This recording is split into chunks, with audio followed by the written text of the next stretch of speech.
One of the exceptions listed in the travel ban are for immediate family members of U.S. citizens. Those are categories IR1, IR2, IR5. So minor children, spouses, and parents of U.S. citizens. However, the stipulation is that you must provide clear and convincing evidence of identity and family relationship, example, DNA. I don't know how they're going to implement that, but if it is, a minor child, in theory, immediate family immigrant visas, IR1, CR1, IR2, CR2, IR5 for parents are part of the exception, with, again, that clear and convincing evidence of the family relationship. So if you have a case pending for your children, as long as they are minor children, they, should be allowed entry.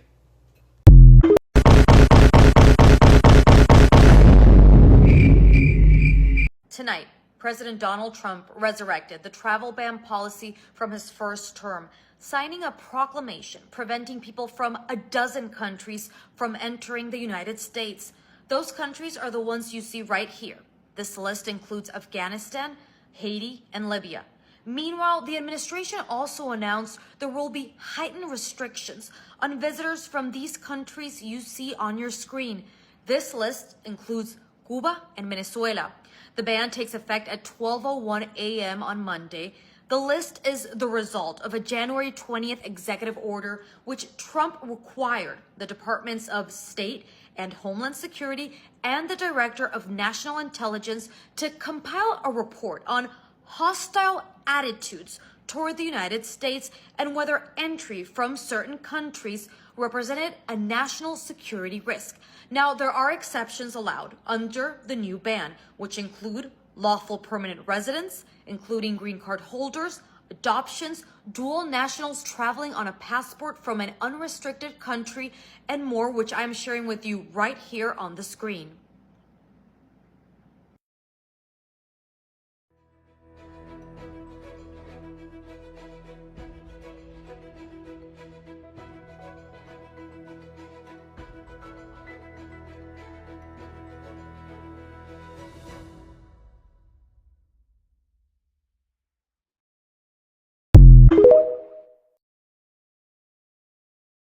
Donald Trump has proposed a new travel ban banning 43 countries from entering the United States. The 43 countries are split into 3 different color-coded categories, red being a complete ban of entry into the United States, orange category meaning that the visas are sharply restricted, and yellow meaning that countries have 60 days to fix whatever issues the United States have with them if they don't want to be affected by the travel ban. Apparently, the reason for this initial travel ban is to ensure America's national security. However, a lot of people think it's unnecessary and could hinder America's diplomatic ties. What do you guys think about a travel ban? Let me know down in the comments down below. It's Baba Shukor for EDC News. Follow for the truth. Tonight, Donald Trump decided to basically bring back one of the most controversial policies from his first term, from very early in his first term. Tonight, the president announced he's banning travel from 12 countries: Afghanistan, Burma, Chad, Republic of the Congo, Equatorial Guinea, Eritrea, Haiti, Iran, Libya, Somalia, Sudan, and Yemen. He also partially restricted travel from 7 more countries. And all of this is an echo of the travel ban he instituted in his first term, one that sparked understandable nationwide protests and a series of court challenges. This is also exactly the kind of provocative action we have come to expect from Trump when he wants to lash out and change the subject. The Trump travel ban is back, and it just came back within the past hour. Trump has banned citizens from Afghanistan, Myanmar, Chad, Republic of Congo, Equatorial Guinea, Eritrea, Haiti, Iran, Libya, Somalia, Sudan, and Yemen from entering America. People from 7 countries will have partial restrictions. Those partially restricted countries are Burundi, Cuba, Laos, Sierra Leone, Togo, Turkmenistan, and Venezuela. There are exceptions. If you have a green card, you're safe. If you have an existing visa, you're safe. If you serve U.S. national interests, whatever that means, you're safe.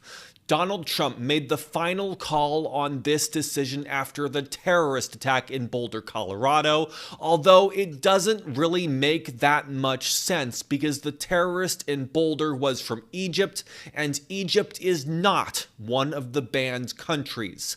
Trump was considering the ban beforehand, but Sunday's attack put it into motion faster. We begin in the US, where President Donald Trump has signed a travel ban to stop people from 12 countries from entering the United States. The proclamation, which is similar to an executive order, also partially restricts people from 7 other nations, including some in Asia. The 12 countries affected are Afghanistan, Chad, the Republic of the Congo, Equatorial Guinea, Eritrea, Haiti, Iran, Libya, Myanmar, Somalia, Sudan, and Yemen. He also said he was partially restricting and limiting the entry into the US of nationals from an additional 7 countries. They are Burundi, Cuba, Laos, Sierra Leone, Togo, Turkmenistan, and Venezuela. President Trump spoke about some of his reasoning behind the move. The recent terror attack in Boulder, Colorado, has underscored the extreme dangers posed to our country by the entry of foreign nationals who are not properly vetted, as well as those who come here as temporary visitors and overstay their visas. We don't want them. Our North America correspondent, Jake Kwan, has the latest from Washington. President Trump said this proclamation will go into effect next week on Monday. So if you do not already have a visa, if you do not already have a refugee status, you will be restricted from entering the country. And President Trump promises that this measure will protect Americans from future terrorist attacks or any kind of threat on American lives. And he actually pointed out the Colorado attack, where a man who was staying in America, according to the White House, illegally had thrown a Molotov cocktail at a group of protesters as one of the reasons to introduce this kind of travel ban. However, there's no explanation of the fact that Egypt, where the suspect of the Colorado bombing is from, Egypt was not included in this list of countries. So there's some inconsistency there, as well as there is the question of how long can this proclamation stay. In the first time he did this in 2017, the proclamation of travel ban, which he dubbed Muslim ban, which slapped against majority Muslim countries, was bogged down in the American court system, facing multiple challenges in different courts across America, and that it had to be amended multiple times before it was eventually held up by the Supreme Court. So it faced a lot of challenges the first time, and it is expected to face similar challenges the second time, including political and legal. Jake, I'm really glad you mentioned the last time Trump did this in his first administration, because that caused a lot of problems for people, perhaps people who were Iranian originally, who still had the passport but living in America. I mean, what's the response likely to be to this latest travel ban?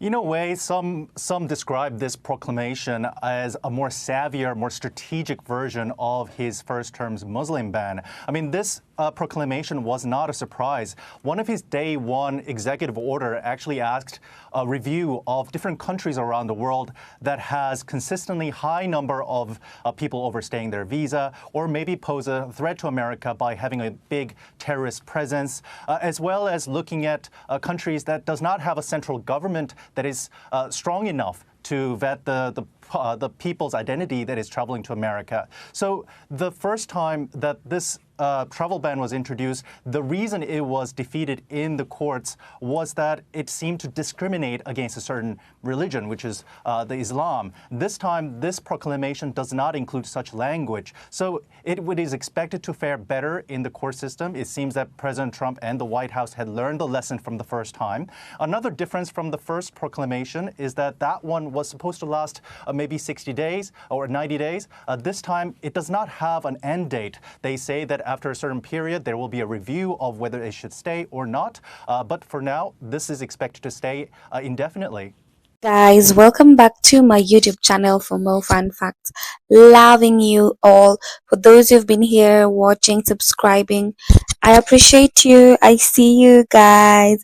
Okay, so I'm so happy just to tell you that since I started this channel over 9 months ago, I have my second video hitting 1,000 views, and I'm so happy that you guys have been with me. Like, I have 2 videos right now that have 1,000 views going forward. Thank you so much, guys. I love you. I appreciate you. I see you. We have watched whatever news you've seen. I shared with you what's going on exactly in the world right now. What's happening? It was just announced around 17 hours ago. It's not even been a day. No. Yeah, that's why you need to subscribe. So, in a move that sent shockwaves across the globe, former United States President Donald Trump signed a controversial travel ban targeting nationals from 12 different countries. The decisions ignited outrage, fear, and confusion, especially across African and Muslim majority nations. So, at the heart of this sweeping order, a claim of national security. Trump said the ban was designed to protect America from foreign threats. But actually, critics had a different name for it: a Muslim ban, a discriminatory wall built not with bricks but with policy. You get? The countries targeted include Nigeria, Sudan, Eritrea, Myanmar, Tanzania, and many more. Many of the nations grappling with conflict, poverty, or political instability. Families are actually now torn apart. Students, doctors, and asylum seekers have found themselves locked out with no warning, no appeal. Remember, this was just 17 hours ago. Okay? And you've seen Trump speaking at the auditorium, and like you've seen what's going on, the way he's saying all this, right? Legal battles have actually erupted.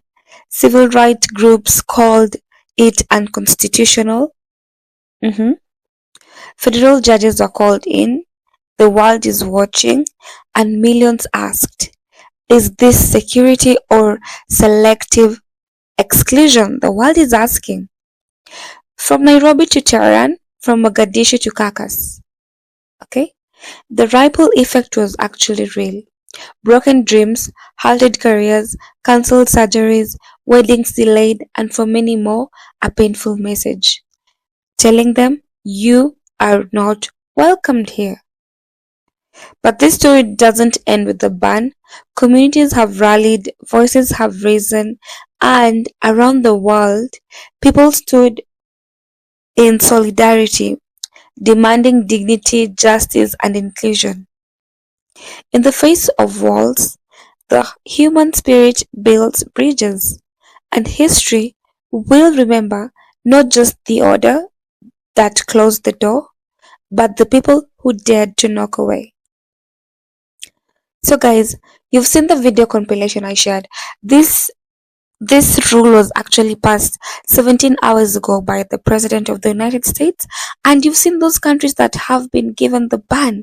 We have Chad, we have Sudan, we have Somalia, Republic of Congo, Yemen, Eritrea, Libya, Iran, Afghanistan, Haiti. Like, why?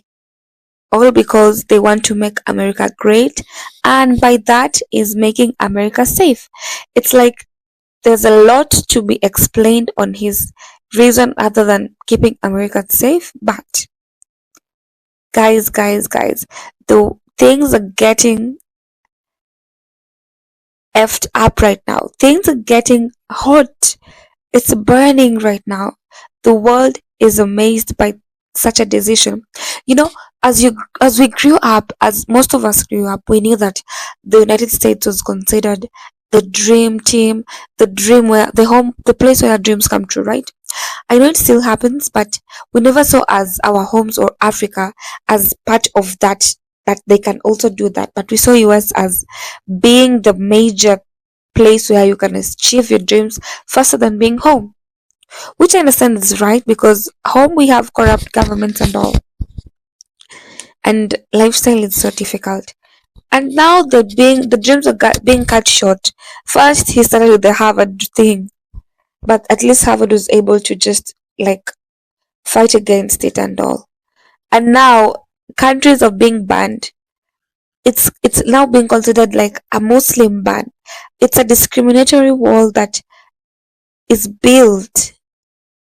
All these facts, people are now calling it unconstitutional, because what right? Is that security or selective exclusion? Uh-huh. Guys, this topic is very hot, very serious, and I understand that so many people are going to be affected. A lot of immigrations are gonna happen. Like, I just don't know, guys. So please tell me your comments on this. Share what you think about this. What is your opinion? What do you stand for? Does this make America great and bold again? Does it? Or it's just exclusion, selective? I'd really want to hear what you think in the comment section. Drop a like, subscribe, guys. Thank you so much. And guys, we are headed to 500 subscribers. We're still at 277. We are still far away, but we are almost also there. We are halfway there. Okay, guys, that I can proudly say. And it's because of you, and I appreciate you. So please, please, please, please subscribe. Thank you. Please, and comment. Have a good day. Love you guys.